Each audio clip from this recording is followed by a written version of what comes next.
12:25. First on the agenda for the topics not reasonably anticipated 48 hours in advance of the meeting. Anything?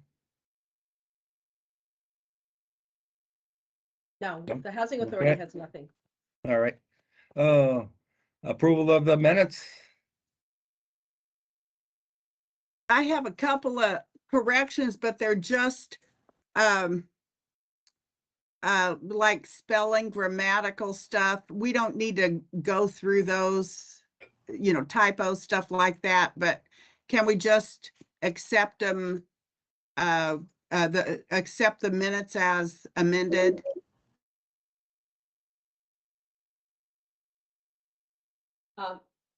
As amended? As corrected, I meant. Oh, so you just say correct, go through and check your grammar, ladies, and then. Well, I can't help it. I used to edit academic papers. I can't help myself. So I've just corrected some grammar and some typos, that kind of thing. It's nothing worth spending any amount of time on. Can we just accept them as corrected unless there's something of substance that needs to be looked at? And then I'll hand them off to Pam to, be corrected. I think you just need a second. Is there I'll second that. Okay. all in favor? All right. Okay. Financials, the warrant report.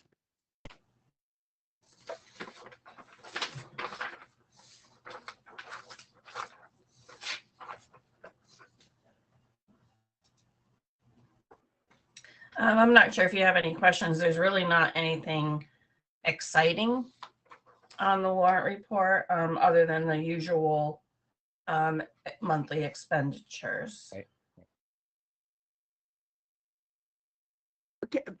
Can I ask a question about specific items on the warrant report? Absolutely. Well, for either Mary or Pamela, what is the status of all this mice control stuff? What's going on with that? I could chime in. Okay, thanks, Bruce. Okay, so we had, when I came on board, there was some ongoing mice issues. I think it was in building 2. Can you hear me? Yeah. Yeah. Okay, and so we went ahead and scheduled a long-term repair for that. And we have mice come, we have them, pest companies coming every month wherever we have a problem. So we had problems in building 2. We did 3 consecutive months of crawl spaces, every unit, outdoors, indoors, doing the full inspections, bait traps and all. And then we had 2 more buildings, building 5 and then building 7. So we did the same thing there. I just want to attack it and give everything we got to get that under control as soon as I have a problem. So there has been 3 different buildings, 3 consecutive months each, just to try to get those under control. Yeah, I've got a follow-up question, Bruce. Did you all, was the pest control company or maintenance able to discern the cause of this mice invasion? Yes, each place is a little different, but the first one, and probably one of the biggest, was there's some bird feeders that was at an adjacent building, and it was getting filled up every day with lots and lots of food that just the pest company said there's no way they're going to go after our bait if you have all of that food right there. So we asked that person to eliminate that, and they did. And then we actually also used the more inviting bait at that building. That it costs a little more, but it's more likely to work. So what about the other buildings? We've been pursuing the ongoing treatments there as well. We did recently get, when I was surprised, a work order at one of the buildings that we did 3 consecutive months at already. So we're providing traps, and we have a work order in to investigate what's going on. Sometimes it's other issues like bad, conditions like food all over the floor and stuff like that. So the last one that we just got after the third consecutive month, I put in a work order for it, and that was just this week. Okay. So there's going to be some investigation about what's attracting all these mice through warm weather, which is, I would think, a bit unusual.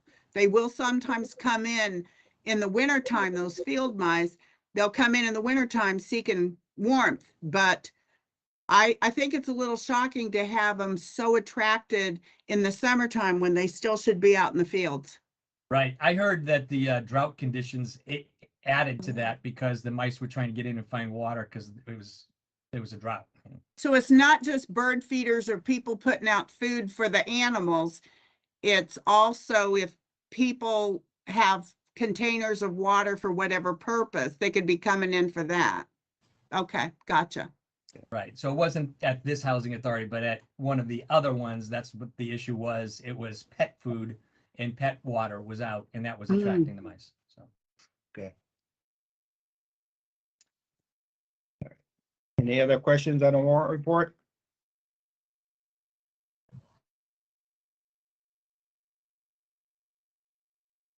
Motion made to accept. I move we accept. And we're working on, is it September 1st to 9:30 we're working on? Yeah. Yeah. Okay. Is there a second? I think he's muted, unfortunately. Excuse me. Second. Somebody unmute Harry. Harry, Harry, can you click on your microphone? He's saying second. can't hear him. Harry, up there in the corner I- right, I- you'll see a I- mic button. I- Hit that mic button. Oh, here's Pamela. I Okay. got it. I got it. Okay. Yay.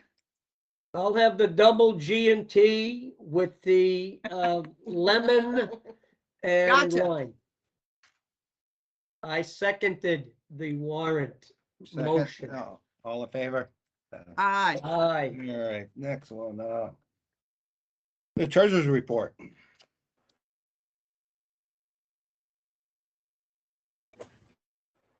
Okay. This all of it? September 1, yeah.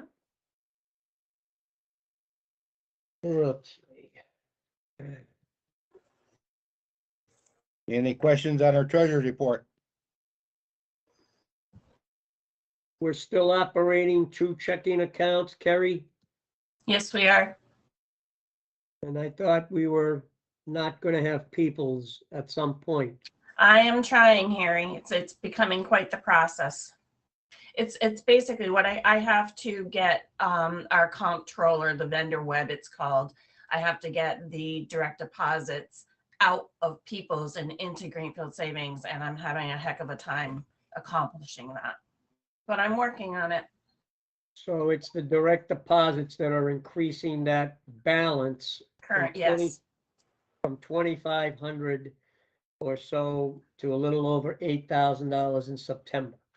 Yes, there is a little more than $5,000 deposit for subsidy that went directly into People's because they have not yet moved the direct deposit authorization to Greenfield Savings. Okay.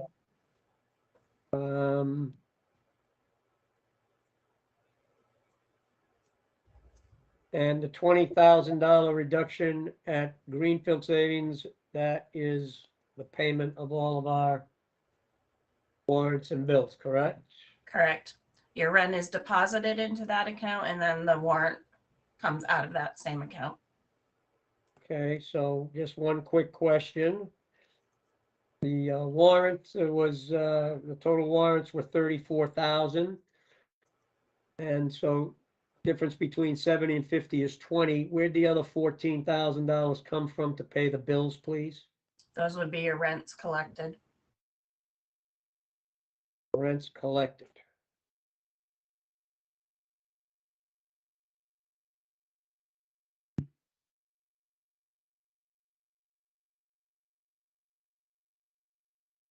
So is that $12,000 on rent roll 667, just a question. No, your rent roll is the amount of rent we charge. It's not necessarily the amount of rent we collect. Okay, so where do I see the rent collected to make up the difference of the 34,000 that we paid our bills? It's gonna be way in the back. We had $13,811 collected in payments. It's on your tenant's accounts receivable report, which will be addressed later in the package.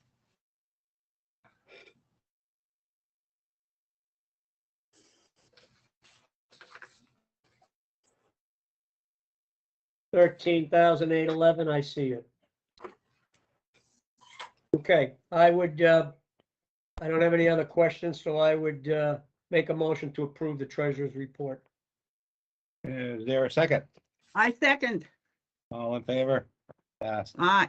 The quarterly budget certification.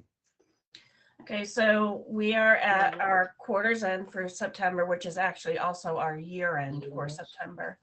Nothing contagious. What's that? Oh, sorry, I thought there was a question. So on your next page following the treasurer report is the consolidated monthly income report that our fee accountant provides you.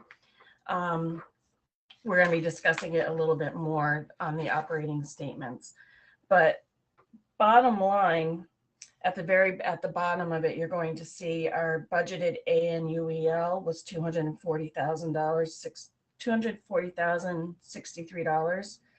Our expenses were $219,806. So we're actually under budget by $20,257. All right, hold on a minute, please, Carrie. What page is that? Right behind the, It's it's on the back side of your treasurer report that you just read.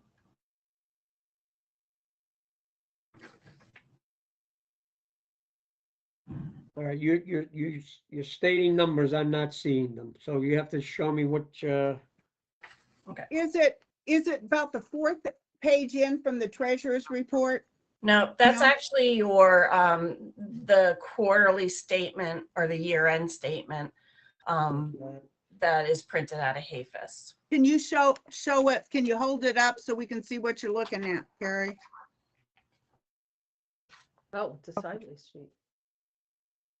That was with the, So I see. sorry, Harry just read off the figures from the treasurer's report, and the way mine printed, it's on the back. Oh, okay. Yeah, we've I got don't know single how yours page. printed. his did not. I have nothing on the back of mine. Carrie, what's the statement? It's not the monthly income and expense? It is. It's Oh, it the is. monthly Okay. income and expense. Okay, so that's the second page then. And then what, But yours is printing horizontally? That's how yours printed? For example, here's mine here's Yeah, my treasurer's report. yep. Here's mine. Back of that is blank. Right. There's Then I have nothing. this, but this is, That's what we're vertical. discussing. That's what we're discussing right Oh, now. okay. So it is the second page. could you point out then, Carrie, could you point out the numbers again where they're on that sheet, please? They're at the very bottom on the right-hand one. side. The budgeted A. It says and- budgeted ANUEL. Like that. Which for all of us again is what? It's the That's what allowable. she's talking about. Nah. It's right, Risa, Huh? right here. Gary, would you Okay, like me so to share I've my got screen? with that? this. Is that the same thing? Yeah, Yes. go all the way down to the bottom, Yep. right-hand side. Okay, it's the second page in from the second page in from this one. Yeah. Okay. And the bottom on the right-hand side. It says budgeted ANUEL. We got it. We We got it. got it. Okay, so ANUEL stands for allowable non-utility expense level. It is our entire budget above minus the utilities. Okay. Okay, that's everything we can spend minus the utilities. So it was budgeted at $240,063. We spent for the entire year $219,806, which means we're under budget by $20,257 As of this quarter. as of this quarter, as of year end, because we're at year end now. September 30th is our year end. That's a good thing, right? Oh, yeah. Yes and no. Yes, it's a good thing. We're a public agency. We strive honestly to come at zero. So we actually were building our reserves a little bit, which is a great thing. But we also could have spent a little bit more money. Okay. The other thing I want to point out is that at the very top, the subsidy under our revenue, you'll see that it's a deficit of 78,000. And I'll get to that in another page. It's simply, these reports are a cash only basis. It's not an accrual, it's a cash income statement. So we report what we received by DHCD, and we have not received all of our subsidy this year. So you're seeing a negative amount. Okay, they will catch up once we're audited and everything is finalized. They're going to catch up and send us the remaining amount. All right, so where does this 240 come from again? Because I see above there where you pointed out the 78,000.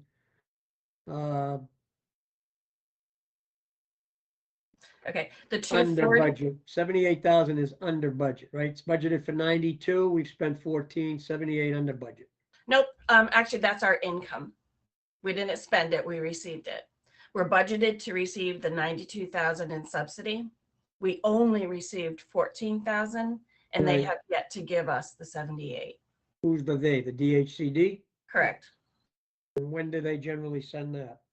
Again, once we're completely audited and our financials are finalized, it'll probably be like January-ish. I can't honestly tell you. DHCD they send out money willy-nilly. Unless we actually call and ask for it, they just kind of send it out whenever. Yeah, it's So- my understanding, Gary, too, that Gary DePace, our fee accountant, has called that department too and said, hey, you haven't sent money in quite a while. Yeah. So, So like the squeaky wheel gets the grease, is that what it is? If we need money, we need to call them and say, hey, we're running short, send us our money. We don't normally do that because our cash balance is good. I don't usually need that extra money. So they'll just kind of send it when they feel like sending it, once everything's been finalized. Correct. Okay. In the past, I'd like to add, in the past, Mary, your Am I mic's muted? not working. I hear. Oh. Yeah. I do too. so in the past, we used to call DHCD all the time for our subsidy. I just wanted to add that. I have a question. You kept saying the word audit. So we're being audited. Is that the normal process or did we do something that triggered an audit? Now Okay. Pamela, do you want to discuss PMR? so the housing authorities are actually audited on twice a year from one is an independent auditor that comes in to review the books, and then we also are audited through the Department of Housing. And these are now part of the regulations, and it's just ongoing compliance. So every Okay. housing authority goes through regular audits. In addition to the submissions that we do on a quarterly basis, submissions through to the DHCD that staff members do on a monthly basis. There's lots of reporting and checks and balances to make sure that everything is working properly. That's great. That's Yeah. wonderful system. Yeah. So this when I say audit, it's not like an IRS audit that they're coming into, it's a normal occurrence for all housing authorities. Thanks. Sure. Any other questions?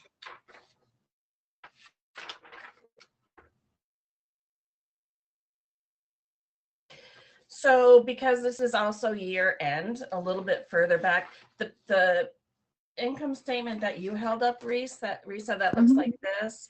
This is Mhm. simply, it's the same information that we just looked at, but it's in the format of our HAFIS system, which is the housing, I don't know what it was. It's That's this one, housing- correct? Yeah, Yeah. it's a Housing Authority Financial Information System. I think it's what it's called. Don't quote me.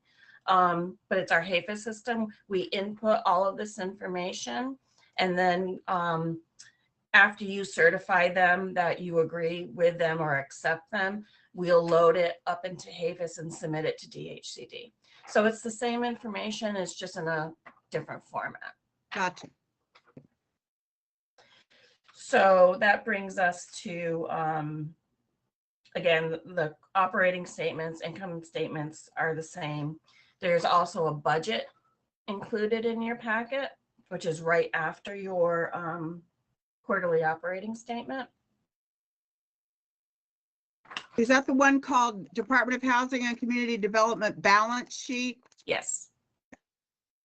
If you go all the way to the bottom, and it's very small print, but account 2806 at the very bottom, it's net position unrestricted. That's your reserve level. So we're ending the year unaudited. We're ending the year $167,546,000 as your reserves. That's good, right? Yes, that's actually up 5.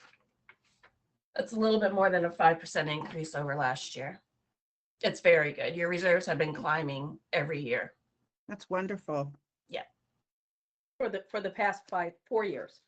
Actually, since, yeah. Yep. I went back to 2018.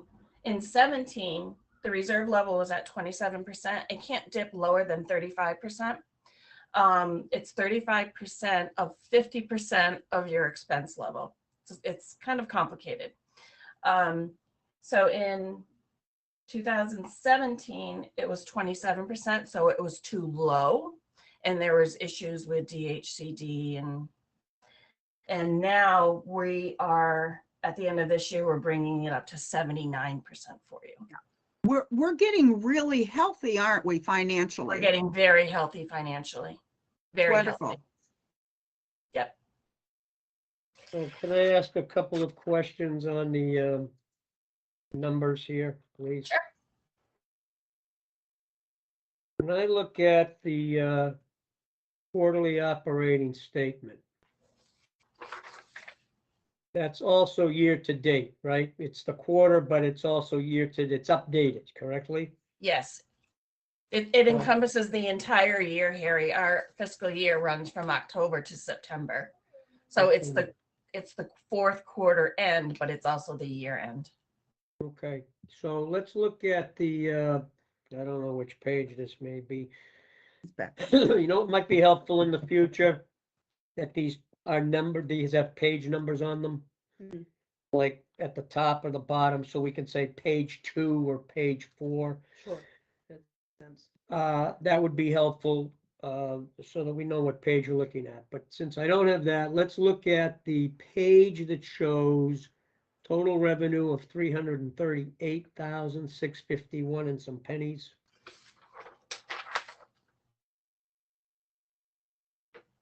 And the expenses on that page would be 422,791 and some more pennies, which would Karen, show it. can you hold up the page you're looking at so we know what you're talking about? I wish I knew what I was Oh, you've talking got about. it. Okay, wait a minute. Okay, I got it. And we're gonna go from those pages to future pages here, or following pages. So we have total revenue of 338,000. And we have expenses of 422, which shows us a deficit of 84,000. Am I reading that correctly? Yep. Yes, you are. Okay, But can I explain that this figure includes depreciation expense and also pension expenses under GASB 68? Where are those numbers? Isn't the one that says that. Well, your depreciation expense is line 55. Okay, And your GASB 68 is line 45. hold on, bear with me.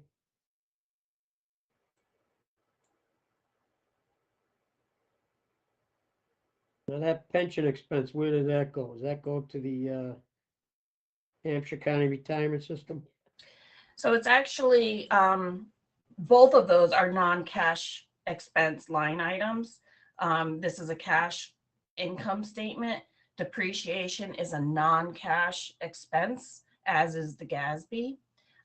It's not any money that we physically paid out to anybody. It's just something that we can reduce our income by for depreciation of equipment, large equipment, building expenditures, roof depreciation, things like that.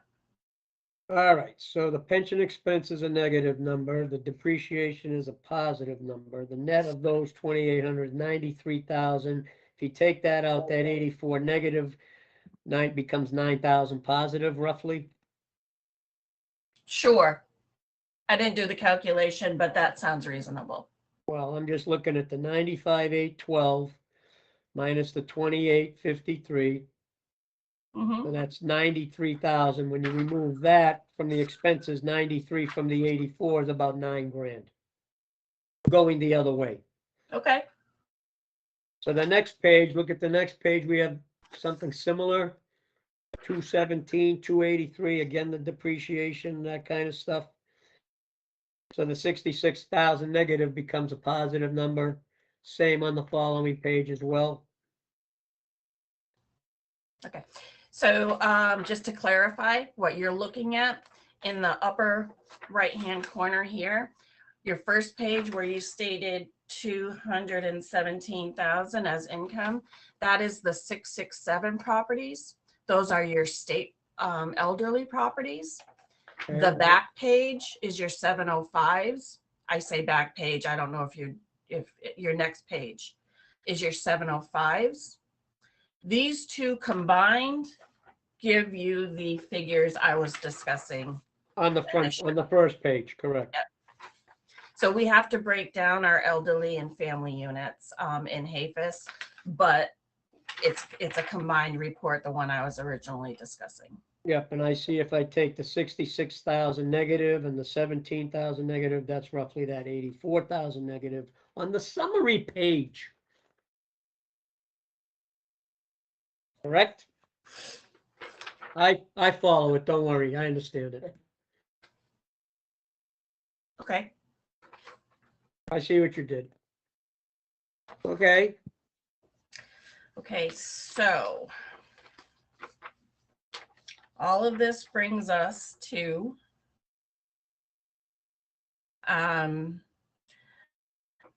my pages are mixed up. I apologize. I agree it would be helpful if we had them numbered. We have some modernization reporting that we also have to, it's mine's horizontal. It kind of looks like a chart. We also have to report in HAFIS on our year ending modernization projects. So that's what we're basically. what's the title at the top of that page? Department, yes, it's that one. It's Department of Housing Community Development Quarterly Consolidated Modernization Cost Report. I think if you keep going. This one right here.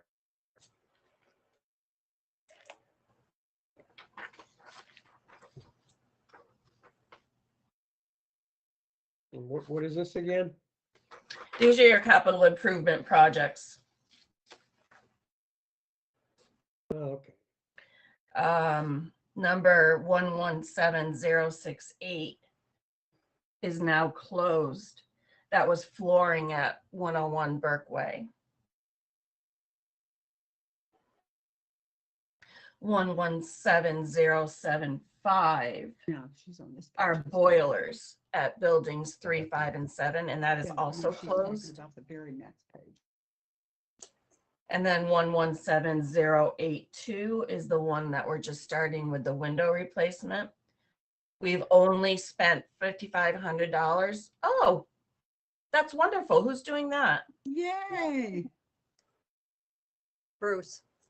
Of So I'm course it's just- Bruce. I'm just showing something you could do in the It's future. right there. We can have different things like this and Oh, look at this, we Display have it. it on here. Yeah. That's share your wonderful. screen. You share your screen. Okay, so the last one, 117082, it says funds approved of 147,900. Those are the replacement windows, the project that we're just starting. And we've only expended $5,500 to, Bradley Architects thank you, for the initial drawings, specs. specifications. Thank you. Yeah, so we're just starting that project, but the first two have now been closed out.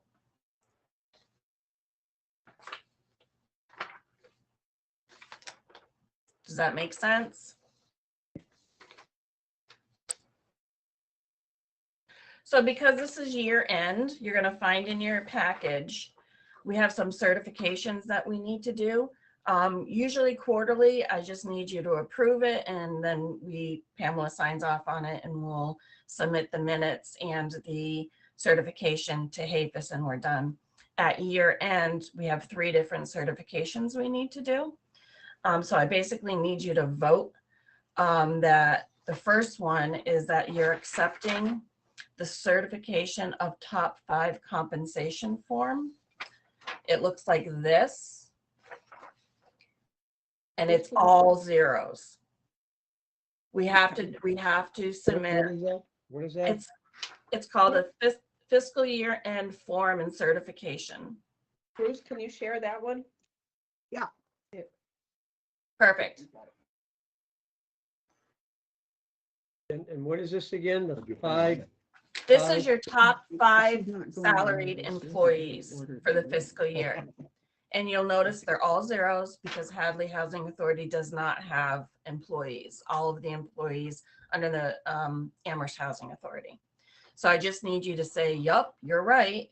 And we need to certify the top 5 compensation form. So I'm going to chime in here if I can too. Sure. So even though this is zeros for Hadley, this is another one of those checks and balances between the Department of Housing, the budget, the board. And this ensures that we're reporting what the top 5 people are, they target the top 5 earners, is matching up with the approved budget. And then it is matching up with the payroll that's going through. So this is a way that the Department of Housing tracks to make sure that everything is accurate and as reported. And then the auditors look at it when they do the audit as well. So here's my question. When Amherst does their certification, Amherst has the 5 top earners and employees on this particular sheet? That's Correct. Do we ever see that from Hadley? No, we don't present it to you. Because it goes through their budget. It goes It goes to Amherst. our board, the Amherst board. But you could see it if you wanted it. All right, so because we're under the management agreement, we have no employees. Correct. That's why our reserves are so high. Right. We're getting there. Yes. You're not paying fringe or payroll. Those may be questions later on.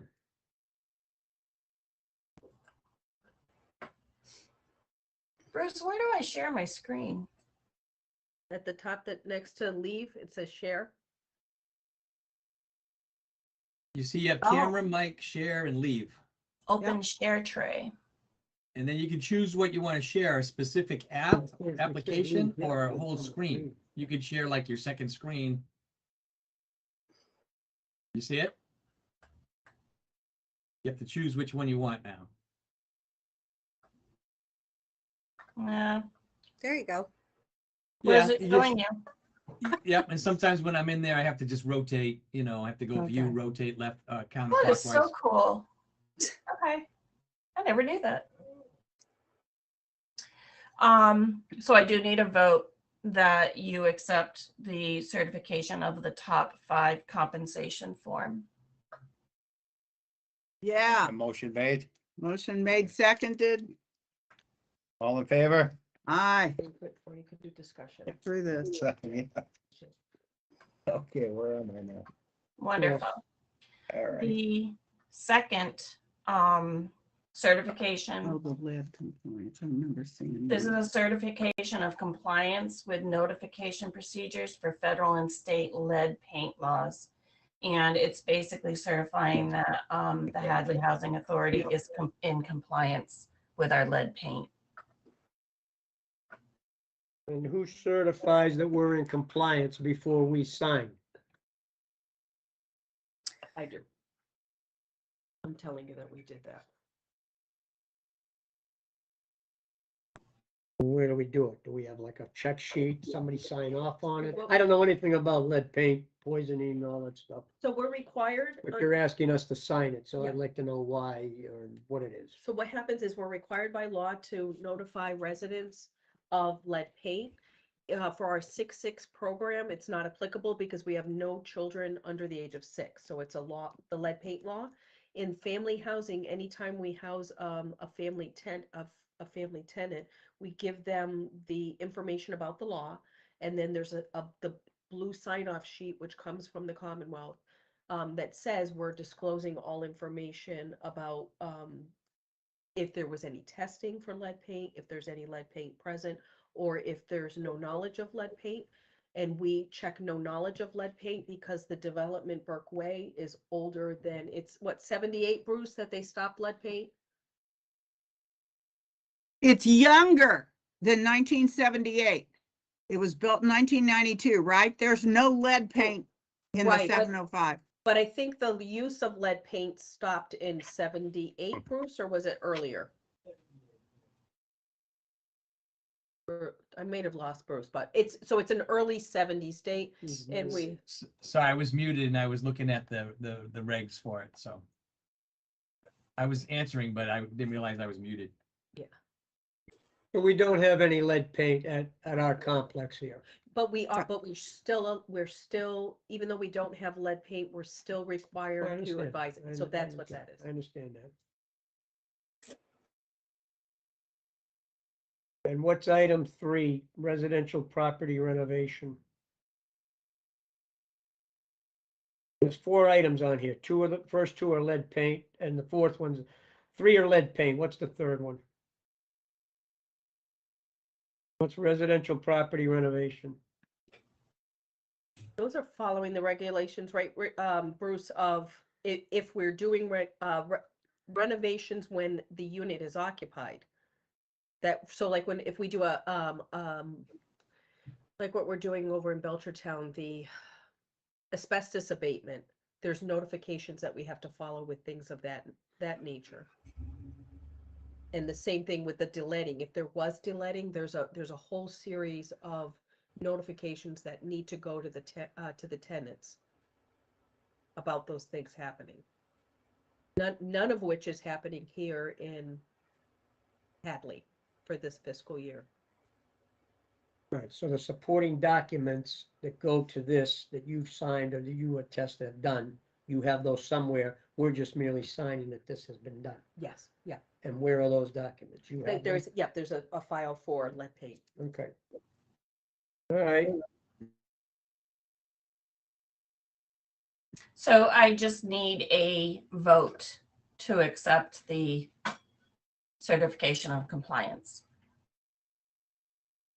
Yeah, motion made, to accept, I'll make it.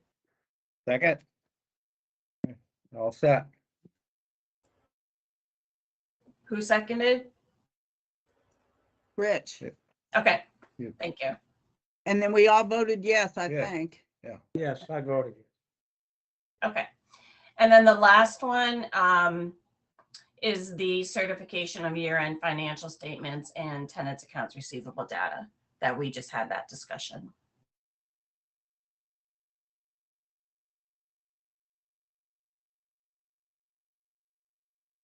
Do I need a motion to make? Yes. Is there motion made? I First, move second? that we accept all this. We just Yeah. all talked about. That's all listed here. Certified of both, Yeah. certified at top 5, certified of financial statements. Yeah. So you're certifying to both for all three of you. Yeah. You're all set. Second, Thank you. Passed. Sorry? I think it's all passed. Oh, okay. Perfect.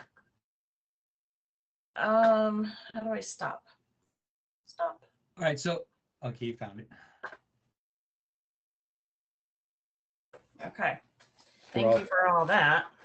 Look how many mouthful. pages we have to go through. Yeah. Look at all this. We still have to go through all this. Yeah, I'm gonna have a. So Yeah, next, right out there. They got a that parking takes care meter. of this. Yes, I think she's just gonna go over. so next on the agenda is the fiscal year 23 budget. Right. So Carrie, can I interrupt you for a second? You sure can. I don't have a cold. No, it's my asthma. And I can't breathe. Yeah, but I'm doing this to try to make you comfortable. Not just me, my wife. I don't. Oh, sure, compromise yeah. her. So we have the fiscal year budget for the coming year and we have it early. So that you folks could have time to review it. Gary DePace is not able to be with us today. He's traveling, but he can come to the next board meeting and answer any questions. But if you'd like to review it today, so that we can, maybe prepare questions ahead of time for him. But we do have it, and we would need to vote at the next meeting though, so that it was submitted on time. When's it have to be submitted? Actually, I think it's just, what was the date in the budget guidelines, the 15th? December 15th. For Hadley, it's December 15th. Is that because of our fiscal year ending on September 30th of the given calendar? Yes, it is. All right, so if we at some point ever had to decide or wanted to change our fiscal year, as I mentioned at the last meeting, that date would change based on the approval of changing our fiscal year. As Correct. the DHCD does not send out the budget guidelines readily or timely.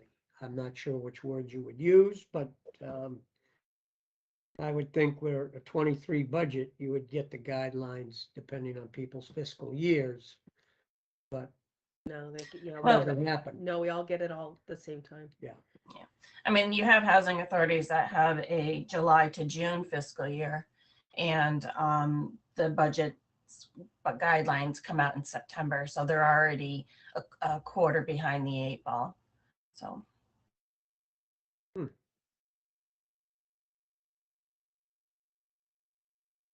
All right, so I would move to table discussions on the budget when Gary DePace would be here and we have more of an opportunity to review what's in that 23 budget. Okay. Motion to table. So Rich, Oh, you got a motion to table. all in favor? But we need a Or second. there a second? Yep. No second? Is Okay, there a I'll second? second it. Fine. All right. Motion made to table and pass. So I just want to let you know that the entire budget and along with the worksheets are in your packet. It'll also show you the calculations of, what Gary's putting in to what line items, the insurance, the calculation of reserves, etc. So I would suggest looking these over, coming up with a list of questions, and then next month when Gary can join us, we can go ahead and get this passed. Okay, Sounds good. all right, Thank you. all right. Property manager report. Unit vacancy report. So We have leased up several apartments at the Golden Court. And we're well on the way of leasing up one of our family units. And working really hard to vet the other 2 at Golden Court. Or 3, we have 1, but we have 2 that are ready to go. So, any questions on that? Mary, can you just, not a question, if I can, Richard, Mary, if you can just explain though too, that there was another offer of a fully vetted person and they denied Oh, 2. We declined? had 2 denials. Yeah, okay. Yeah, we worked really hard on getting 2. One, a while, just, it feels like months ago, but it was just a couple weeks ago. We worked this poor woman, and she was a couple towns over, and by the time, or not by the time, but she realized where Hadley was to her car didn't work that well, and her family was too far away, and she denied the apartment. Both of us were very disappointed. And then we had another person, again, they came to see the apartment, they didn't like it after being on the list that long. Mary, Flabbergasted. can you give us an idea, what's the general reason people decline an apartment? I mean, I hear you about the person lives a few towns over in her family, but in general, if you had to peg, say, the top 3 reasons people decline apartments. The top reason people deny after seeing the Hadley one is the size. Oh. They feel when they walk in that it's too small. And I think Hadley is the most beautiful housing authority. The floors are gorgeous. You have a front door and a back door that walk right outside. Mainly they think the kitchen is just too small. And the unit's just too small. So, and I go on about, aging in place, and you need to, it's good to downsize. It's better that you can take care of this, you've heard the spiel. Yeah. Risa. I have heard the spiel. You've heard my spiel. So that's why they deny. But I'm surprised because there's so many people right now on our wait list that are emergencies. And there's so many people that call us that aren't even on the wait list, on the top of our wait list, that, they're emergencies and they're homeless, and they give us these sad stories. And then they finally get up on that list, and, they walk in, they go, no, I don't want it. Then So it's Mary- not an emergency then. Mary, I just pulled up in Harry's Yes. holding up. It's the floor plan. Their apartments are approximately 482 square feet, which is on the small side. Right. And again, when folks are downsizing from a home or a larger apartment, it's a lifestyle change. It's an adjustment, but it's less to clean.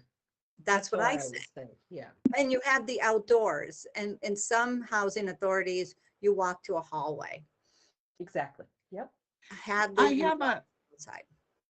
have a question. Has, Mary might know this answer, but has there ever been a look at somehow redoing the kitchen or moving that door to the bedroom to create more space for a kitchen, that kind of thing, because the kitchens are extremely small. We have 23 inches of cabinet space, of counter space, 11 on one side and 12 on the other of the sink. That's really inadequate. Some of us have jiggied our kitchens to work. We'll put in like a baker's shelf with a countertop, or use the kitchen table in the living room as prep space.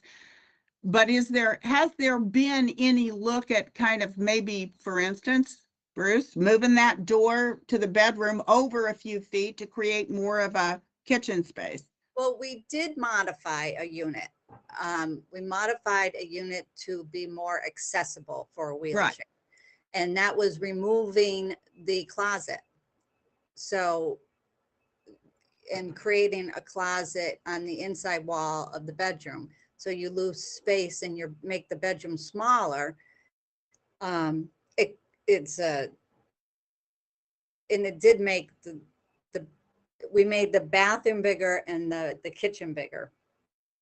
It costs a lot, and they had to move the electrical and, Yeah, I mean, that was your only option for renovating for accessibility for a wheelchair. But I'm talking about in general, I mean, it seems like to me moving the door over a few feet would allow more cabinet and countertop space. Like putting the refrigerator in front of where the door is now, because the door's moved down a few feet. Yes, you'll have to move around and add electrical, etc. But then where the refrigerator is now could become countertop space. So can I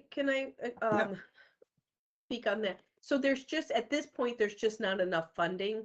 So Yeah. even with the ARPA funding, so, you know, when we look back at the modernization report, the monies for the windows, that's a huge expense to change out the windows. And we were very fortunate to receive the grant from the town for the community preservation money. But even with that community preservation, we needed to add some of our our capital funding ourselves. There's just not enough money. And with the ARPA funding, we applied for, in all of our different housing authorities, we have one of our developments that desperately needs a new fire alarm, and DHCD ran out of ARPA money, so it wasn't approved. So if there's, you know, a fire alarm's health and safety, and then so it would be nice to add extra counter spot spaces, but unfortunately, there's not money in the budget for it. I'm looking forward to learning how we can kind of do that capital planning. I mean, I don't know enough how you do it, but to like over maybe the next 10, 15 years, we can strive to improve that kitchen area. Yeah. I mean, it was designed for a 1962 kitchen, and it just doesn't work these days when people need a microwave. People need a coffee pot. There's just nobody uses the old metal percolators that sit on the burner. Right. And it wouldn't be safe anyway for some folks. I mean, we Right. need to probably modernize these kitchens and maybe as a Board of Commissioners plan on over the next decade, how to get that done. Right. And that's what I was thinking you were thinking, Reese, is like in the future. And that would be losing that closet. Or moving the door. Now, moving the door, won't that put the door in the middle of the bedroom and make less space for the bed? Right. Moving it and then Good. moving it into the living room and Because losing right now space. where the door is, there's kind of a flow to the bathroom, from the living room to the bathroom. Yeah, where the there door is. It's a And it's a if you good move that flow. door over, now you don't have a place to put the bed because the bedroom's already kind of small. Hey, Bruce, I'm just trying to figure out where to put my Yeah. microwave and my coffee pot. I agree. We need to look at it and then possibly do a mod project where we do like so many units per year. We can't do them all at once, No, but maybe we can do a project and we could do a prototype or something and then do In so 10 many per year. years. In 10 Yeah. years.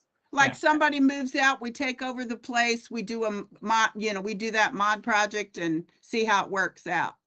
We can look into that for sure. Okay. Okay. So, My job for the day is done. so the next one is the accounts receivable balance report. And this just shows where we ended in September or August, and then the last column is where we ended in September. We're a little higher. And you can see, I'm so sorry. I'm a little surprised myself.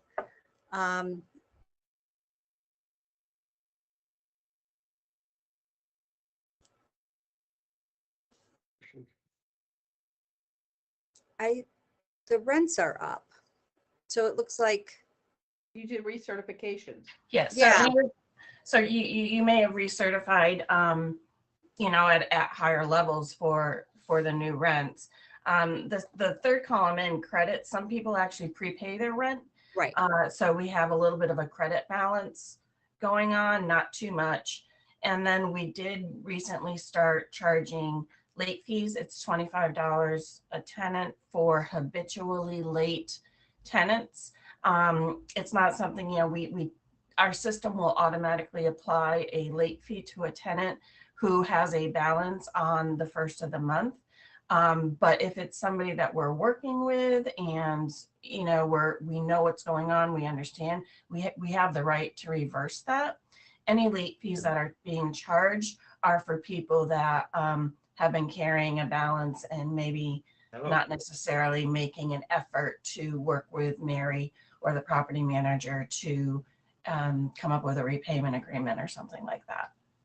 So they are going up. I have a concern, Mary, everybody. I have a concern with utilities, especially the family units over this winter, where utilities are expected to skyrocket. 667s are taken care of because we supplies the utilities for them, but the 705s, they're responsible for their own heat, electricity. And with fuel expecting or electricity expecting to skyrocket, you know, it could be going up 60%.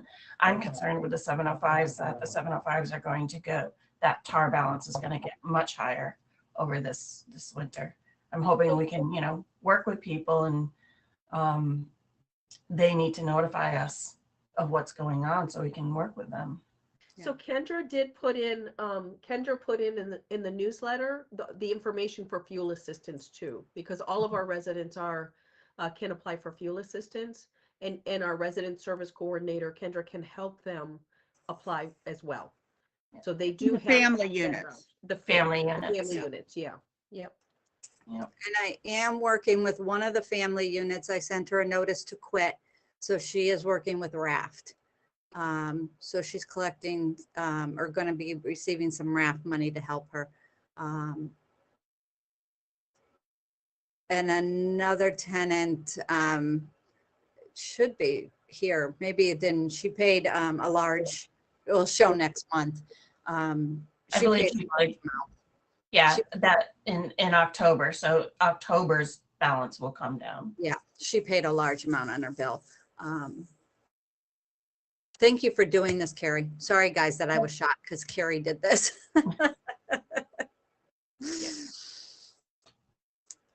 So I have a question on the rents. When Yes, people qualify to come in to one of our units, is that how the rent is determined by their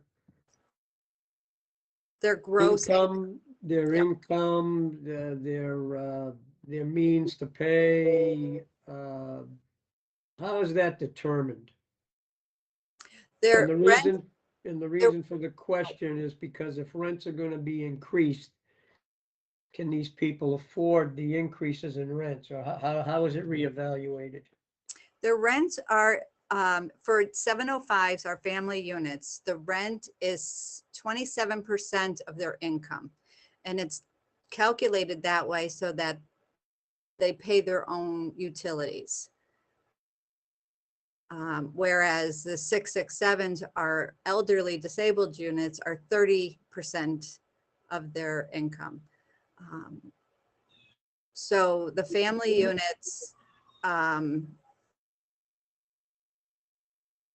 the family, like Pamela said, they apply for fuel assistance every year.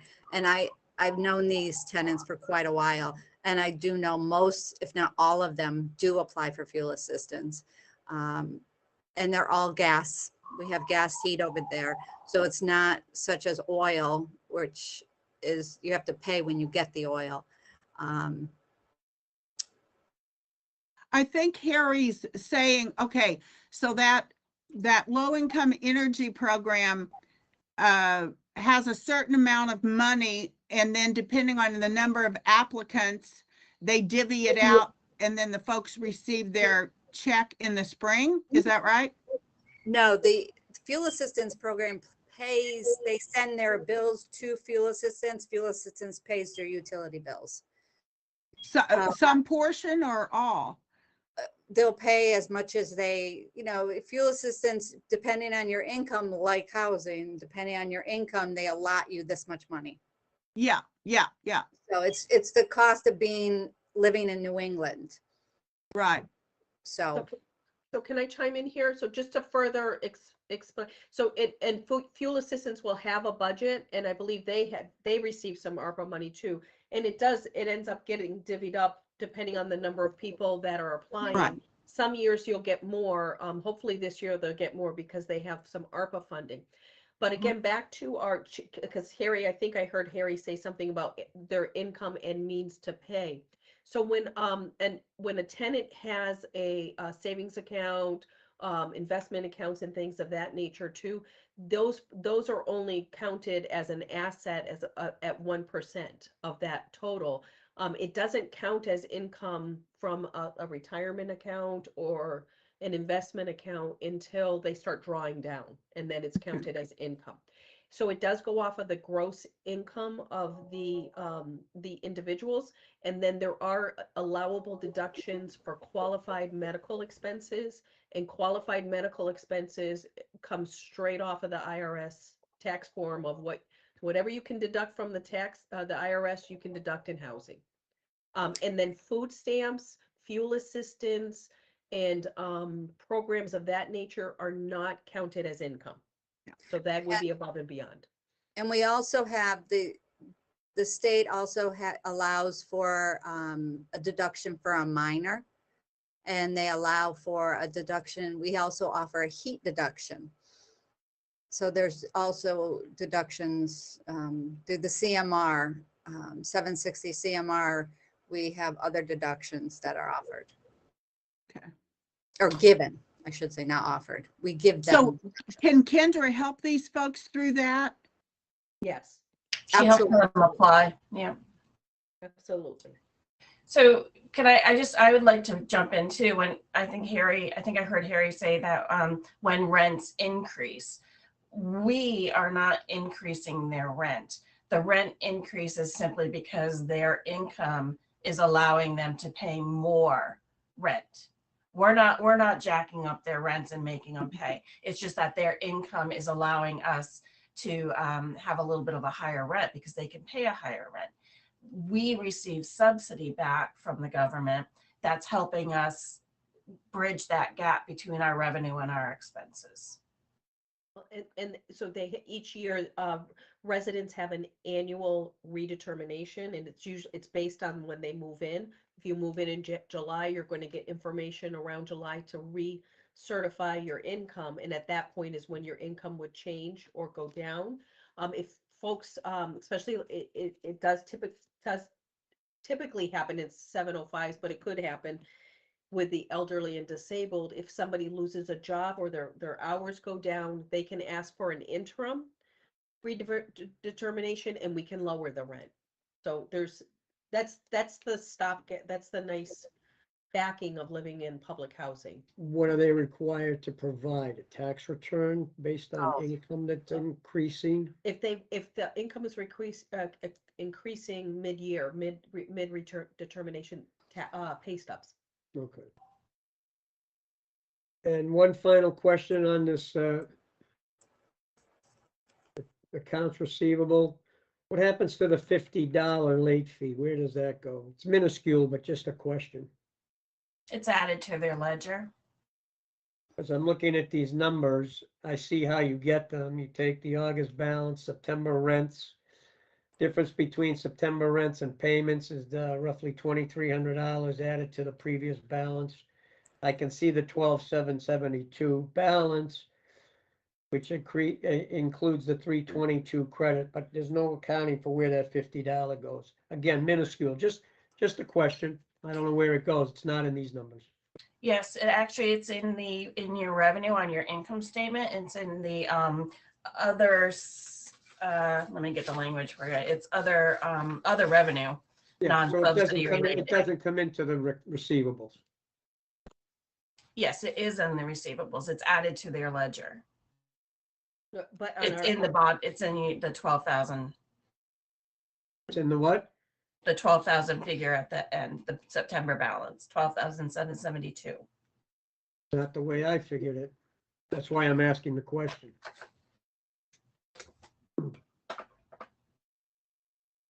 Let me just pull up my calculator here. You take the 16,152 rents minus the 13,811 payments and the $322 credit. That difference I get added to the August balance gives me the 12,772. The $50 is not there. I'm just curious where it goes. It's not a big deal. It's not a big deal. I just want to understand it. That's all. It is there, Gary, Carrie. So your beginning balance of August is 10,703. We add in September rent, 16,152. We subtract out 322 for prepaid rents. We add in the late fee and we subtract out the payments. And we end with 12,772. potentially they did, if you're not seeing it in that total, then maybe they didn't pay the $50,000, $50. Now, any payments are listed, the 13,811. Let me explain it differently. I've done enough audits in my day and people have a different way of reconciling checkbooks and checking accounts and whatever. So I see what you did here. But if you, let me ask you if we get to the same number. You take the September rents of 16,152. Subtract out the 322.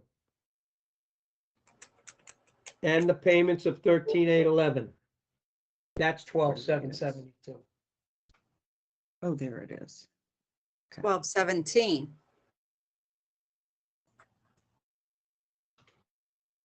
All right, we can move on. I'm not worried about it.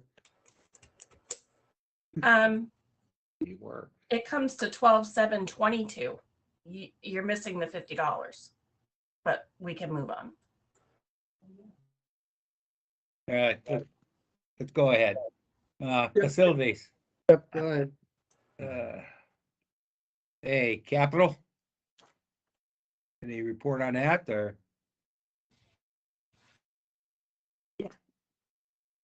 Sorry about that. I was muted again. Do a share. Oh, seven. You said seven. So I got 7. Oh, then it was $50. And we have. And then 7. So yeah, this is something called Cap Hub.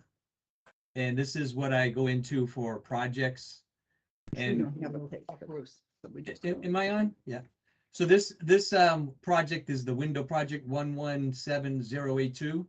Yeah. This here is a notice that I get whenever there's something held up. So in this case, we're waiting on the 100% submittals for those windows. And they were supposed to be, they were due on October 4th, but they're not, we still don't have them. I regularly, try to be the squeaky wheel. And I asked the architect what's going on. He said he's getting to it this week. Well, this is the end of this week and I don't have him yet. Unfortunately, he's kind of in the same boat, where he says he doesn't have enough staff and whatnot, but that's kind of holding up projects. This is going on in a lot of places, getting contractors and getting things in. So that's the window, which is our big project. I also have other projects in Hadley that are just waiting for project scopes and design. I was trying to get to it quickly, but it looks like it's not. Sorry. It takes a little bit to jump around in here. So that's our main money is tied up in this project, though, that 142. We do have, we put in some ARPA funds. And so what we did was got for hot water heaters. We're having some issues with sustainability. They want us to put in, they don't want us to use, if it's electric water heaters, we can usually do, but the boilers over there are oil burners. And when they're oil burners, they want us to replace burners with like split systems. It's a huge expense and it's a lot of money. So some of this kind of stuff is held up as we're having discussions on how to do this project without putting in this whole split system, because of the sustainability holds things up. The chimney repairs is just waiting for a scope. Now that we just got it, the ARPA funding was approved. We had it as a project. And when we got so much money from ARPA, we basically are using this money here, this 44,000 is not going to come out of our capital improvement. It's going to come out of this ARPA funding. It has to be spent in a year. So I need to get going and get the spec going and go out to bid. Really, I work with the RCAT. The RCAT in Hadley is called the Regional Capital Assistance Team. And so they help with capital projects for small housing authorities that don't have, you know, somebody to work on projects. So I will work closely with John Williams. He's my RCAT in Hadley. And we'll build the scope and we'll get this thing done. We also are doing vacancy turnovers, you know, with the 705s, which over there in Burkway. And so we do have a few of them that are kind of expensive. I mean, we're over $20,000 just for a unit. 112 Burkway, 107 Burkway. We need whole new kitchens. We're doing a whole new bathroom, new floors. A couple windows were broken, so we replaced them with replacement windows instead of trying to nurse these old windows. I didn't replace all of them in the house, but the ones that were bad. And so we're doing a lot of work in the 705s, and that will come in. We'll be using this funding here. But again, we got to put some of that into ARPA, so that's going to free up our funding for capital. By using ARPA funds, it frees up capital funds. It's kind of like Christmas for us, you know. So I really don't have anything else to report on the capital. That's what we've been using the funds for, between the vacancy turnovers and this window project that we're waiting to move. Nothing I can do to push it. I'm waiting on the architect's 100% submittals. Then DACD will approve it, and then we'll go to bid. But that's why it's held up. I have a question. I did go snoopy peeky into the window of that Burkway unit. It looks very nice. Great job. The countertops, the cabinets, the flooring.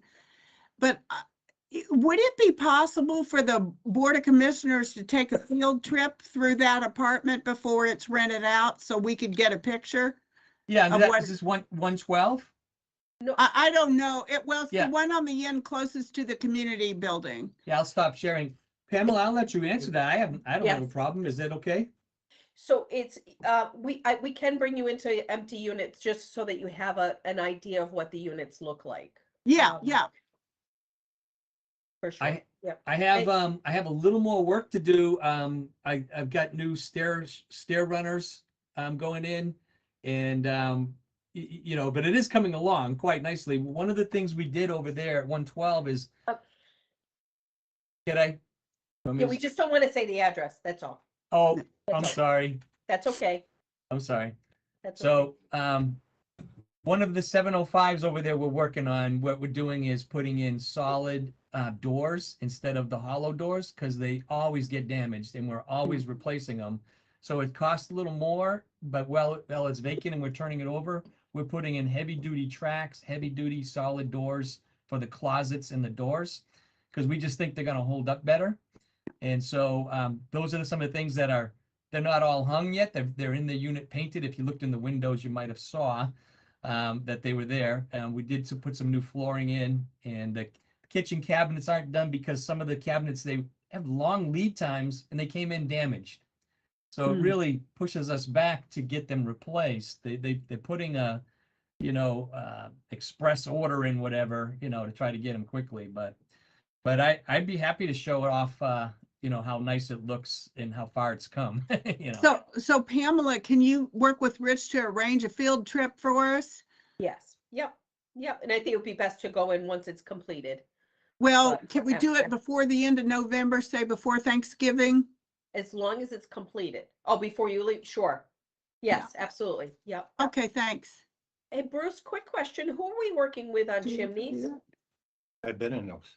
Well, I don't have anybody yet. stepson used to I have a company that, you know, This is- gave us, 20 a years. bid on the project, but what we have to do is take that bid, make it a scope, and then go out to bid for the repairs. Sure. So I will work with my RCAT guy to develop a scope, and then we'll have something to bid with. Thank you.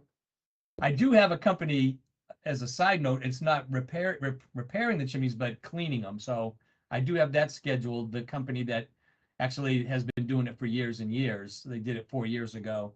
That they're coming out because there was, you might remember, in one of the previous board meetings, there was a complaint about the chimneys not being cleaned. I looked into it. They're due every 5 years. It's only been 4.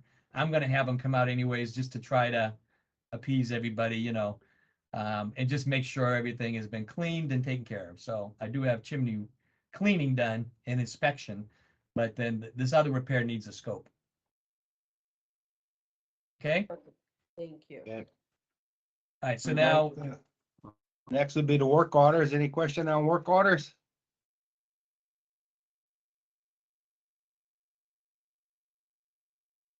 No? Well, I have a question. We do work orders every board meeting.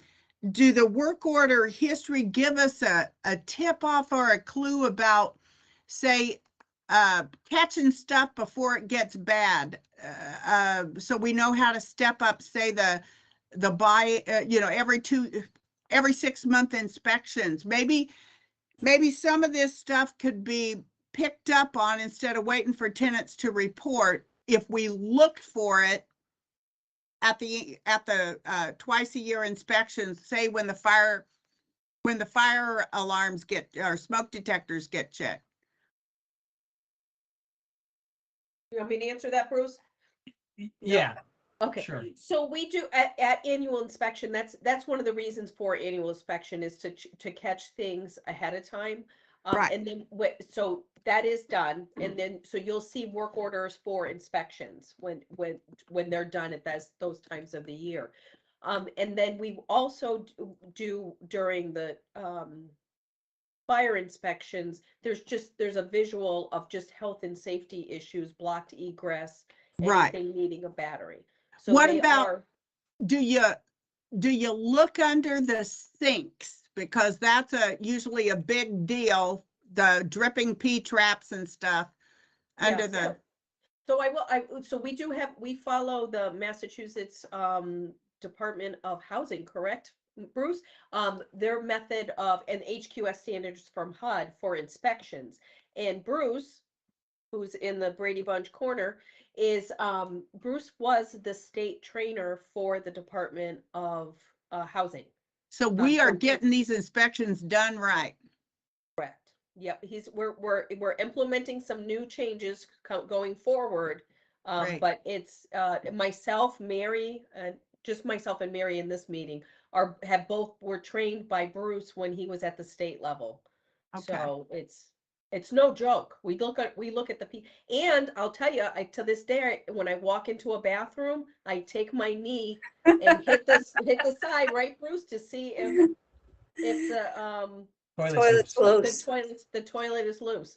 So I know. What I about think- toilets running up? Like, what I've seen before is toilets that even if the water's turned off, there's still some running for some reason. So Yeah. is there any way to check that, or do we even care how much water we use? I don't Oh, know. no, we care. Yeah, we care. And then, so that would be monitored as well through accounting and through property management. Where Okay, so especially, Carrie will see a bill that's higher, she'll bring that to Bruce and Mary's attention and they'll look at it. But we are very lucky that in Hadley, folks do report their work orders.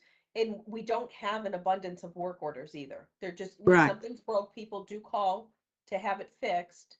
But it is, inspections is to get it ahead of time for But sure. because- yeah, because that- okay, great. that has been brought up, you know, like toilet flappers and things like that. That's a biggie for me. I'm always saying, just replace the flapper. Let's make sure they're good and not losing water. Yeah. I do have another project that's I'd like to bring to your attention that's not on the project list yet, but I got a call this week from the Department of Public Works in Hadley.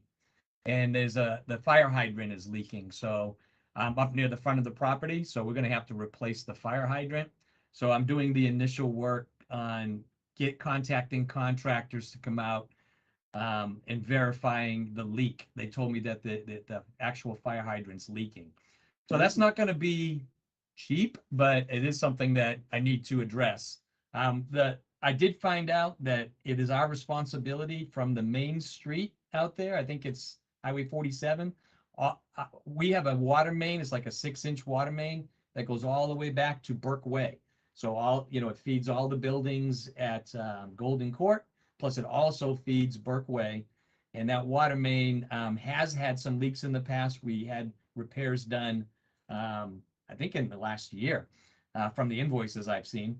But even though those 2 leaks were repaired, there's apparently another one that the town is selling us. It's still leaking. They have some way of, their equipment is saying there's still a leak. So now I need to do my due diligence and get it investigated and repaired. So that's going to be coming up as a bit of an expense. So next month. Bruce? Yeah. Bruce, I just wanted to add that this has been an ongoing issue for at least 3 years, that the water department has come onto our property with their stethoscope and with looking all over for some kind of leak. And, they said it was here, and then they said it was here, and they said it was here. And we had a water main break, totally not where they said it was leaking. And, I know Bruce is going to do his due diligence, and we're going to go dig up the fire hydrant. It may not be there. So I just wanted to make that. Well, in the quotes that I have, the company said because they understand this, I guess it happened to them. And they put in the quote that it's $3,000 per day for the crew and the equipment to dig the hole, even if they don't find a leak. And that does not include any materials. That's just you're paying for all this equipment and all this crew. And if you start sending us on a goose chase and we're digging up all these pipes and exposing to see if there was a potential leak over here and there's not a leak, well, that's still going to be $3,000. So we want to be careful about spending that money until we know that's where the leak is. So I'm looking for companies that will help me. They should put a capital project and actually start changing the water main in there if we're going to start creating leaks. Well, Rich has something to say. Say that really loud. Well, maybe you could start a capital project replacing the water main. If you're going to keep chasing leaks all over the place. Yeah, I've mentioned that in this week as this has come to my attention. I've mentioned this, and but it is something that is probably like over $100,000. Yeah. It's not going to be cheap. I said 100,000, and I'm thinking in my head like 250,000, but it's a huge project, and it's just come to my attention this week, so it's in the forefront. That's just an for me idea. to Just be looking at. So Okay. a big problem like that, like a water main breaking down, could really cause significant damage. So I like it that you're looking into this, but that water main is, let's see, my math skills in my head aren't really great, but what, it's 62 years old or more. So what's the reasonable lifespan of a water main? Well, if I can just chime in here, the city of Springfield has water mains from the late 1800s that Okay.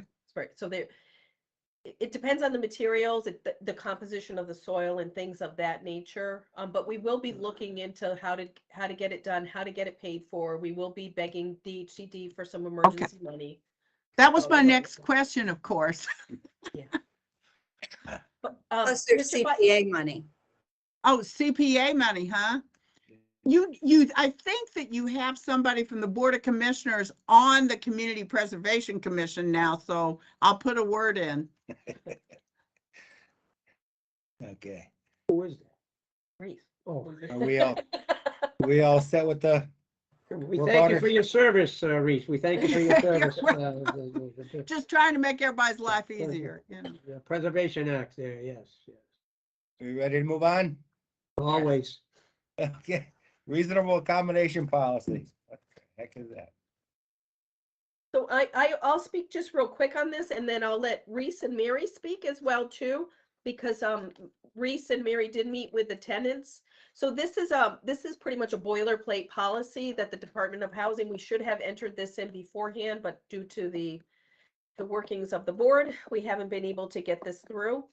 Or on the agenda, I should say, not through. We haven't been able to get it on the agenda. We have two more also that need to come through.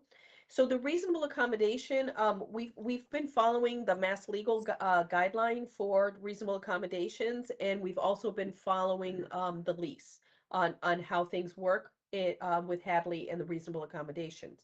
This just documents and memorializes exactly what we're going to do, and it's going to be a published report, a policy that will be available to our residents when they're looking for a reasonable accommodation. It'll show you some of the letters in the that go out. And a reasonable accommodation is a request that an applicant or a tenant can make that would be an accommodation to either our policies, our procedures, or something physical, such as I need a grab bar, I need a tub cutout, I need a ramp, things of that type of nature. So it is very straightforward. The Department of Housing provided the boilerplate template. I followed it exactly and inserted Hadley where I needed to insert Hadley. And then other than that, it is verbatim the policy from DHCD. Reese, you met with the tenants with Mary, if you want to tell them what happened. We met on Monday. I don't know if my kind of informal head count, I think we had about 12 tenants there. And I have to say, everyone had good ideas about policies and procedures in general. But we did go through the actual template insofar as possible, because this thing, the template alone, which is handed down by DHCD, and basically all Hadley Housing Authority has to do, and all we have to approve as a Board of Commissioners, is just fill in the blanks. It's like Pamela said, it's boilerplate. There's really no discussion because it has to follow federal and state laws. So this policy on the tenant's behalf, this will help tenants get their reasonable accommodations, and it's a positive thing. But I used it as a teaching tool with the tenants, so that as tenants we can all learn what goes in to making a policy and procedure. And this is at 20 pages for the thing that the Housing Authority and the Board of Directors has to follow. Is, like I said, 20 pages long. It's pretty detailed, but it will ultimately, once it's implemented, and I think it's already basically implemented, will protect tenants. It'll give a way for a tenant who's denied to appeal and all this kind of stuff. So in our meeting, we also talked about, and this is off of the reasonable accommodation policy, but using it as a springboard, we also talked about other policies and procedures pursuant to you all, voting me to be able to have these meetings with tenants on policies and procedures. And we created a list of policies and procedures that the tenants would like to work on. So it was a very positive meeting. Everyone who attended had something to offer.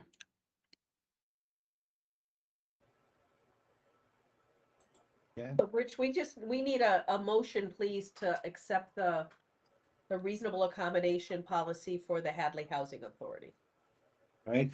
Will there be a motion made? Second. All in favor? Aye. All right, passed.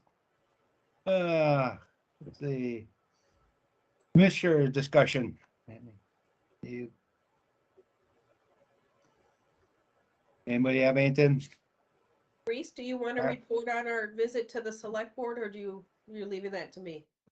I'm leaving that mess to you. I might Okay. interject, but Okay, thank you. Well, if I may, Pamela, I just got a call from, when I stepped out from Joyce, one of the select board members.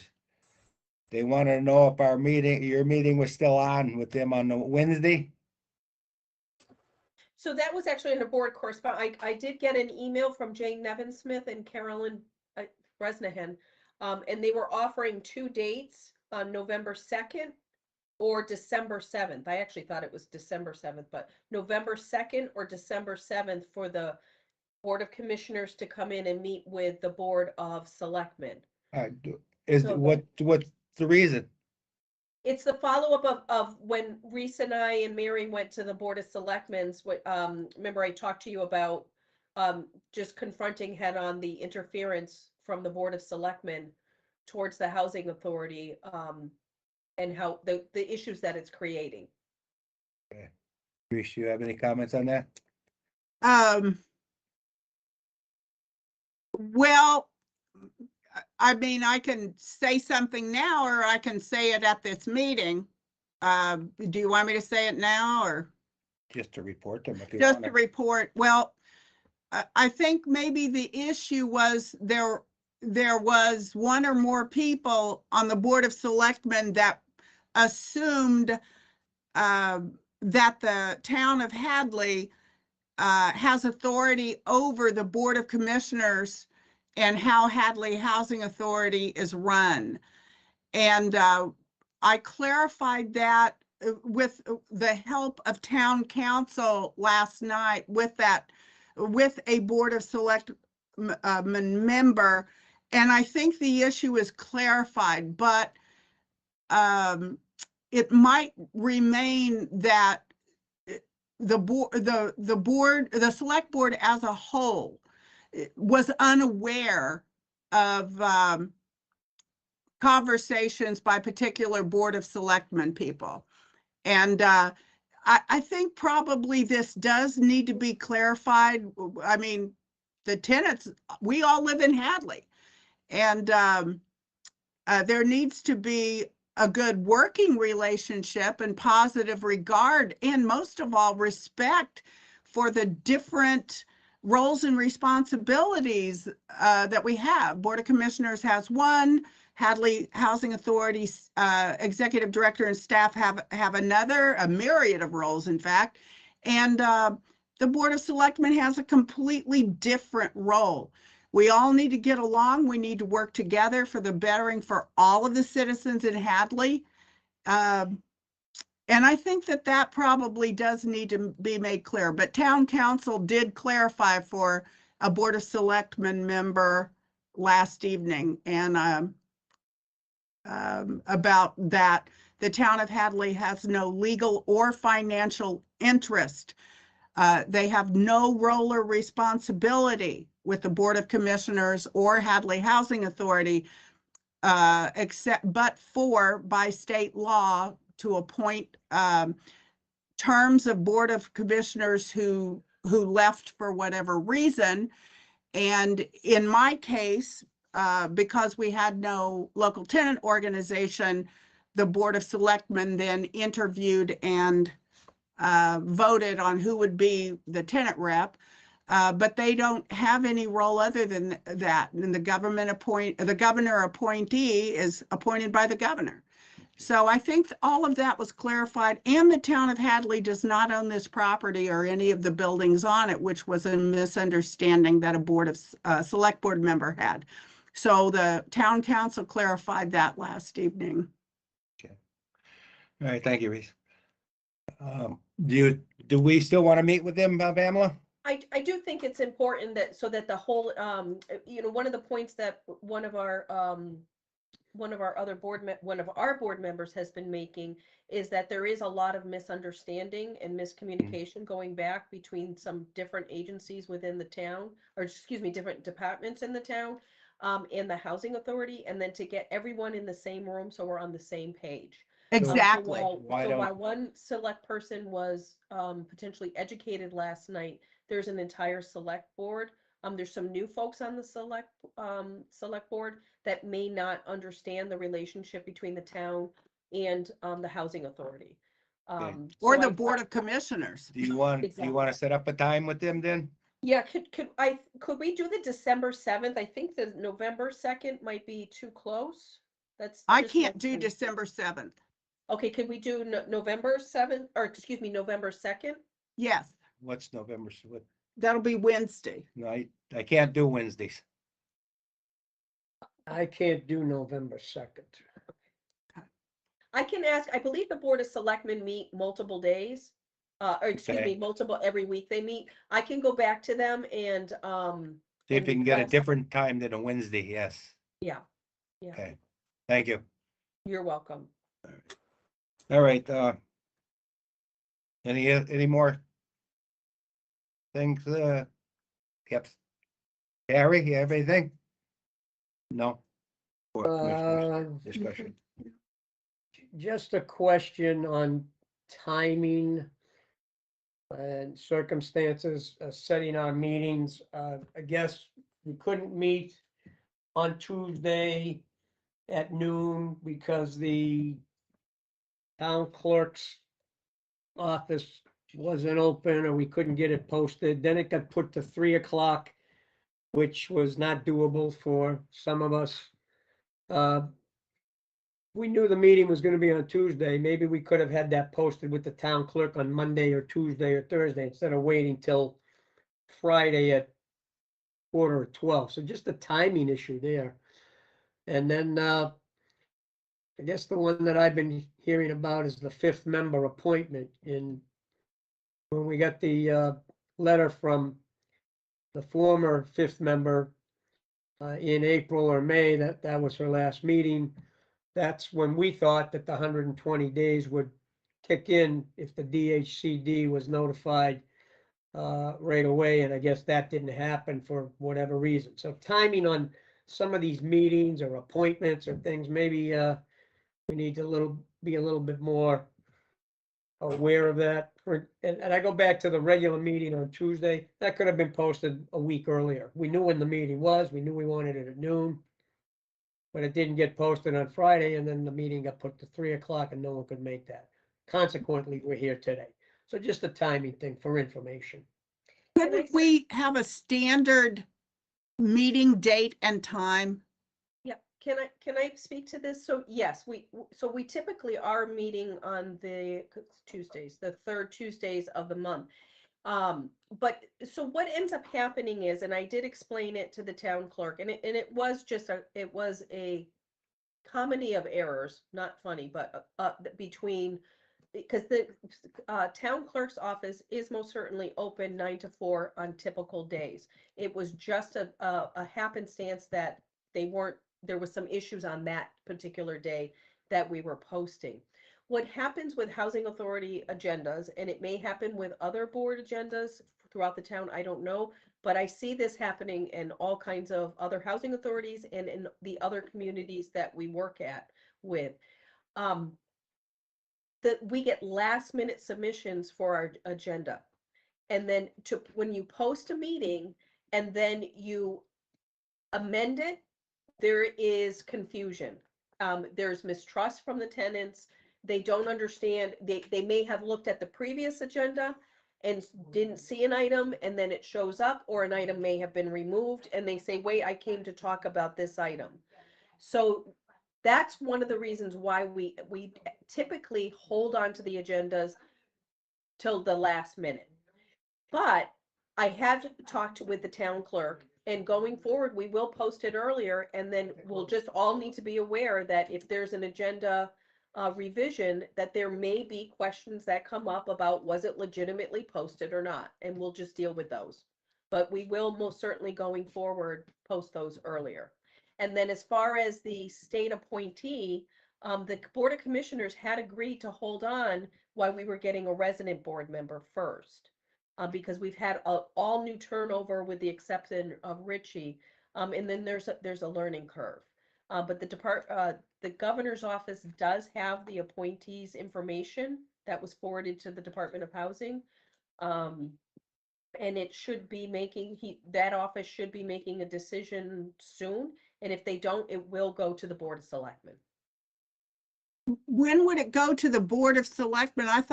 Because I thought that it was likely that the governor was holding off to appoint until the next governor comes in.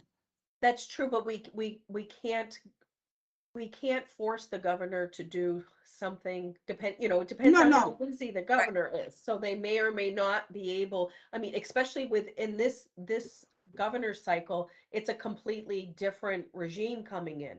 So they're going to bring in all their own people. Right. And I believe I stated it at a past meeting. I would put an educated guess that the governor's office is not going to appoint. It's just not going to happen. But there is a mechanism in place that then allows the Board of Selectmen to make that appointment. What's the days? How many days does the governor's office have to appoint? The 120 days. From the date they received the notice? No, from the date that the Department of Housing received the notice, which was back, I believe, they were advised in August, but then there's a new form that needs to be filled out, and that was filled out, I believe, on September 7th.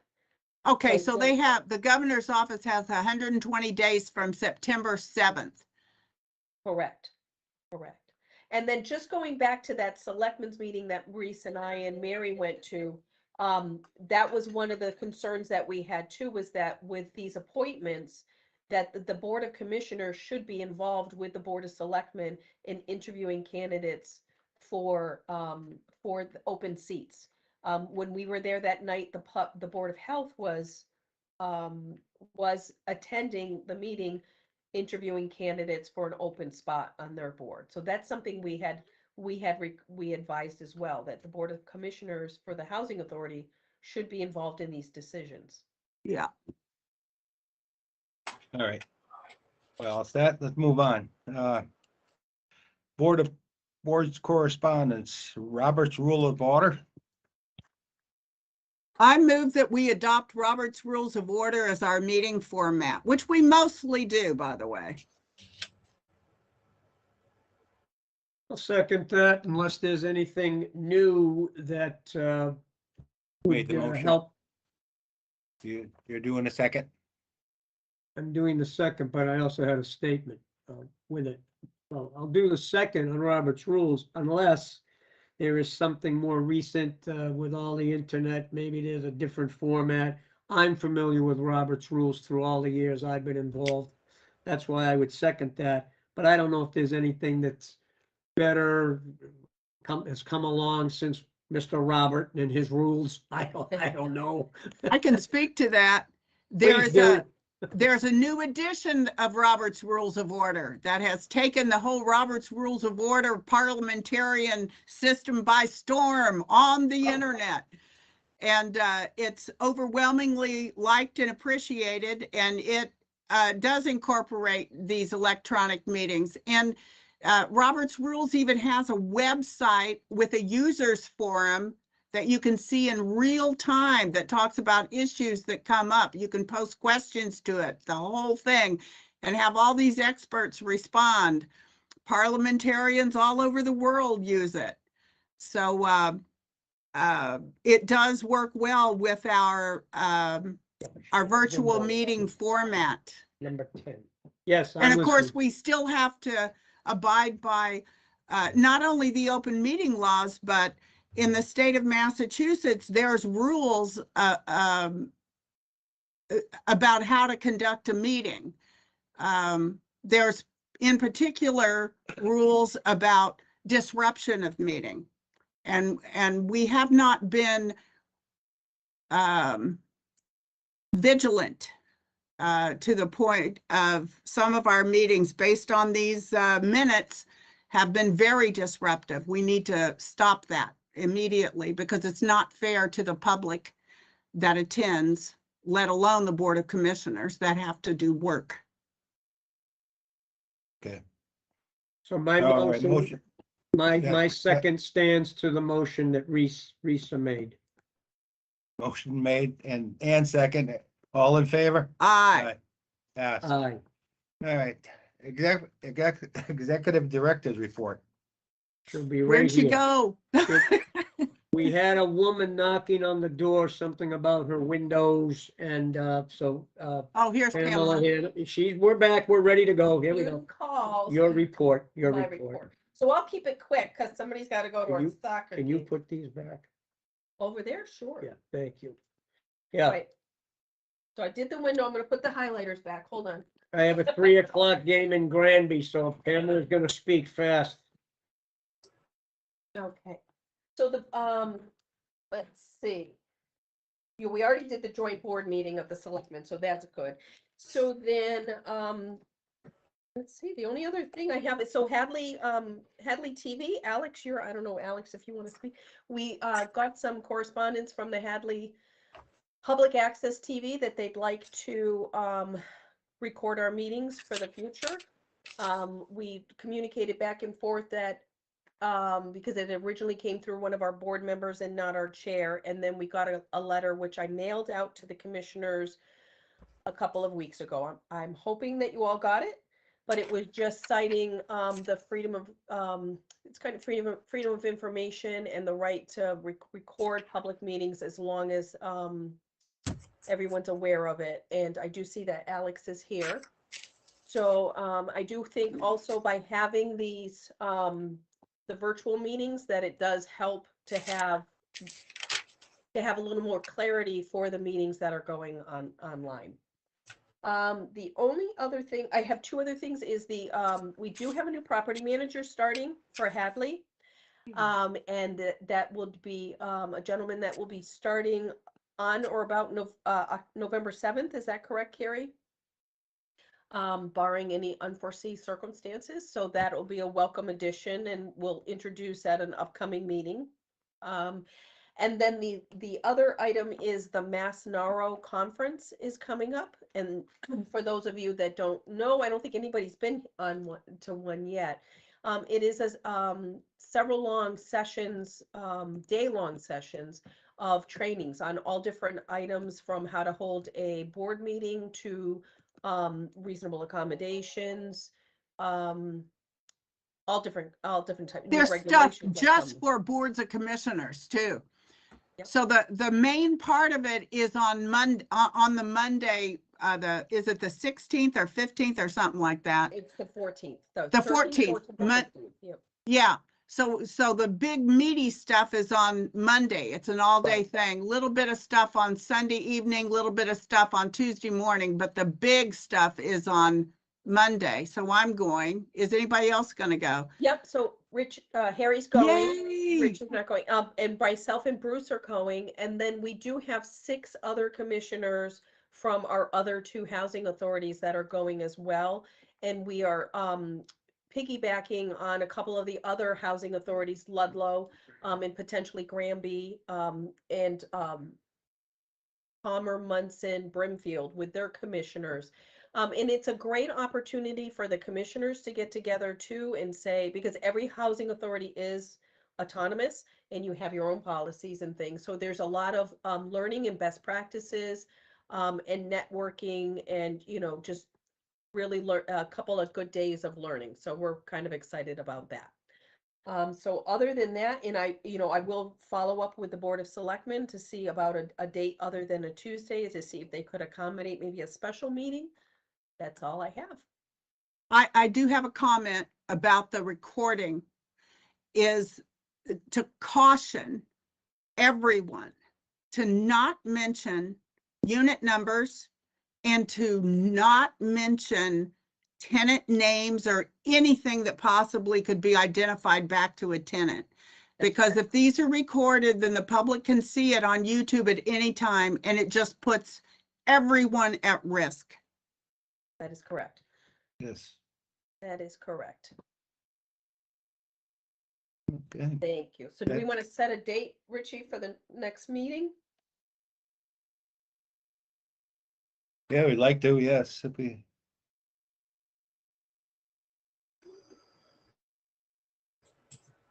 Well, you said third Tuesday at noon, right? Anybody got a calendar handy? That would be the 20th of December, No, November. November. Yeah, I know you love Christmas, but come on. it's the 22nd of November I'm sorry, the 15th is the third Tuesday because November 1st is a Tuesday. But I would suggest that we go to the 22nd since we're all in conference. It's No, not only you'll have that, to. it's not only that, we don't get the accounting Accounting. report from Gary. Gary DePace until that third week ends. He's got some lead time there. So yeah, the 22nd, is it, Yeah, at noon? And my question will be, because this is what I recall at our last meeting, that our meetings would be board commissioners in person and anybody else would be virtual. That did not happen today. We're all virtual. So did anybody else hear something different than I did at the last meeting? Because my understanding was the commission would meet in person and the rest of the meeting would be held like a hybrid meeting. right. So is that? Kind of like the Board of Selectmen does. Correct. But my comment about that is there's going to be times when a Board of Commissioner cannot be physically present, but can be present on Zoom. Like I have seen the select board, members of the select board participate via their virtual platform, Zoom or whatever it is. And so can people of the public. So my understanding, Harry, is that it goes both ways. A Board of Commissioner or the public in a hybrid meeting can attend in person or virtually, whichever they prefer, or that they can do. So there's going to be times as a Board of Commissioner when any one of us will have something that takes us away from the area, sickness, whatever, being sick for God's sake, but that we're well enough we can participate by Zoom, but not well enough to come to an in-person meeting. So I think the hybrid format is good. And then the Board of Commissioners that can or want to attend virtually can freely do so without any issue at all. But that is going to mean that in some situations, the documents we review need to be electronically distributed. And is that a possibility, Pamela? Oh, we do. Yeah, we do actually do that. But so we do that in addition to the physically distributing them as well.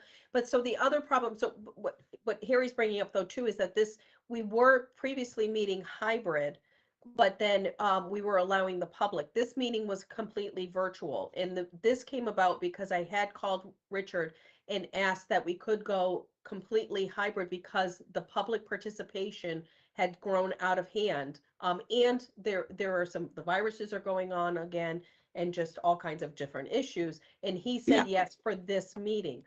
That said, when I got here, there were still 3 people here in the community room.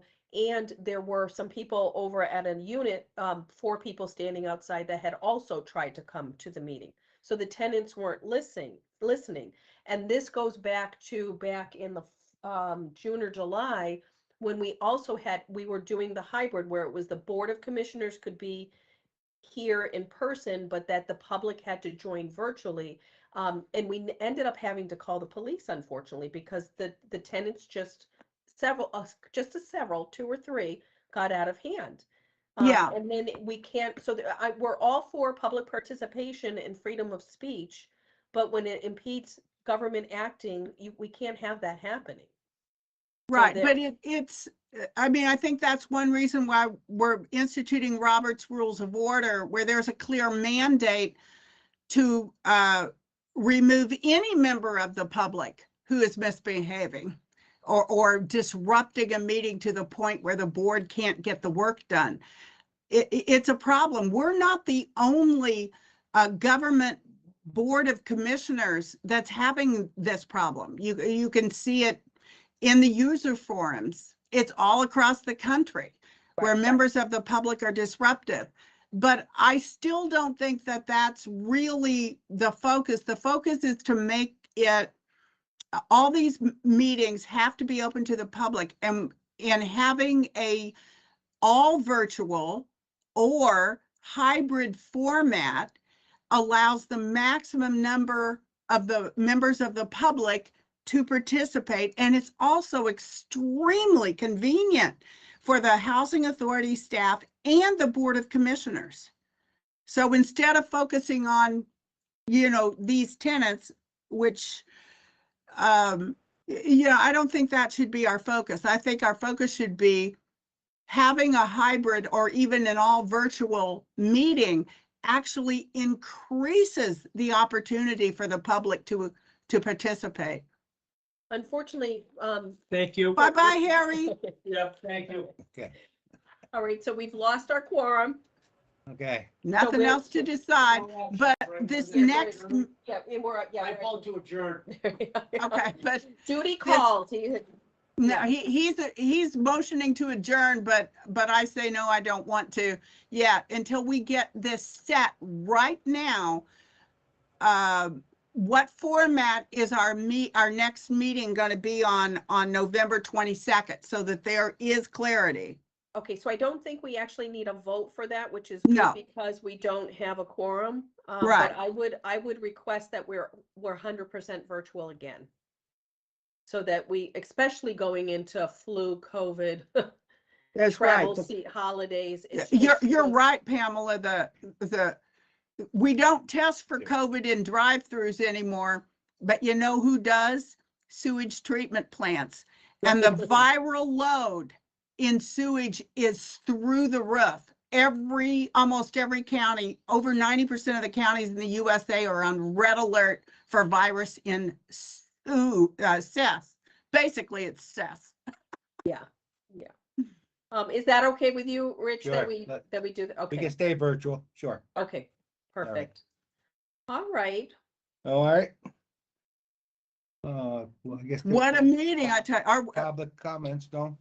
Are we doing public comment? Well, I the only actually, when I public was we got checking- is Alex. Yeah, they left. So I did try I did try to help the tenants. They were able to use the QR code, but they didn't have a great signal. Mary, we might want to work on getting, or Bruce, to Wi-Fi in the community room. But they do have Wi-Fi in their apartments Well, too. that's They a could've good called in idea too. too. We used to have a computer in the community room. Is there a way to put an old desktop in the community room that the tenants can access for these meetings? Because most of them don't have smartphones or computers. Right, and I just want to note too, though, with the virtual meeting, they can call an 800 number and listen and communicate through a phone. It's a phone call. But we could check in with our IT guy. Our IT guy is extremely busy, but we can check on that and work on getting the computer back up in there. The one that was in there is gone. It's no longer good. Right. Well, it was really, really old. So maybe we could get an old desktop or something, if he's got something he could cobble together, because that will greatly help the tenants feel included. I'm just giving you a heads up. Perfect. Yeah. Perfect. All set. All Is right. that computer just to observe the meeting? Is No, that the they main- used it he did a private mode or whatever. And it was like a library computer. So Okay, but people was it used for the meeting or did it have other purposes? It did had also go to Champ. It went to Champ too. Okay. I was But they thinking could about, use it. Yeah, I the was- tenants could go in and use it. like the projector or something, having the meeting on a screen No, that they could listen. Okay, just No. checking. just a public computer. That's all it was, is it was on that wooden desk. And when we closed down for COVID, we took it out. But maybe we could put something back in so that the tenants can observe these meetings and feel like they're encouraged to participate. That would go a long way. Perfect. Okay, All right. All right, Thank meeting you. adjourned. thank No you. vote. Rich ain't taking no vote for whether or not to end this meeting. He's just Well, ending it. Harry,